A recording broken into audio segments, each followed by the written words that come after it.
หมอบาดนี้ผมสิเว้ากับคุณแม่นกปกเกษาก่อนแล้วคุณบิดามารดาเลี้ยงบุกเฮาแต่ข้าวกี่ก่อนสิมีดอกเลื่อนลางเป็นคนมาพ่อได้อีกอย่างพ่อไม่ยากอีหยังบ่พ่ออยากลูกน้อยสาวสิได้ใจมาแต่กี่หน้าเขาอยู่ในคันแม่เอาทรมานหลายสิบ่ตายก็ยังน้อย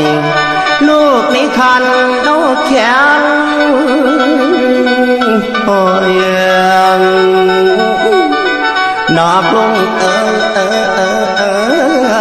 ทออาบตาแม่ถือผ้าอุ้มฟองกินของเปรี้ยวกับเปลือหวานอันมาขวางแสบนั้นขันเพื่อนว่าบ่แสลงแม่อยากเห็นน้ำไหลสิบอกกินอดไว้ย้อนคิดเห็นสายใจแก้วในอุทธรก่อนคำแม่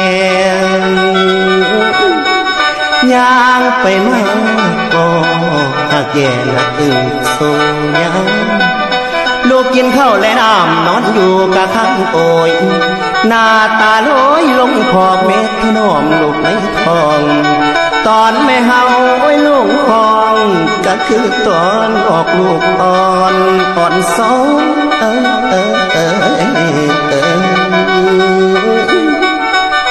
อันนี้นางให้นางนับอุทธรปวดเล่าเก้าเดือนได้กะแมนยังเกินมาเจ็บปวดซ้ำดำตาแม่รอกลิ้นไหล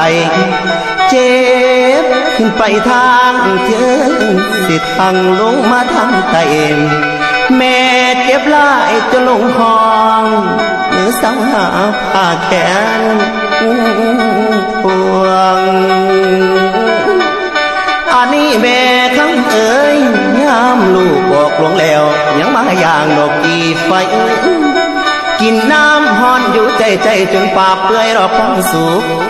แสนสิทอละบันทุกแม่กะทนทันไว้กินข้าไฟ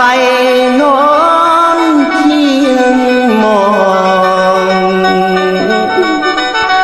หมอยาดีกะหาใส่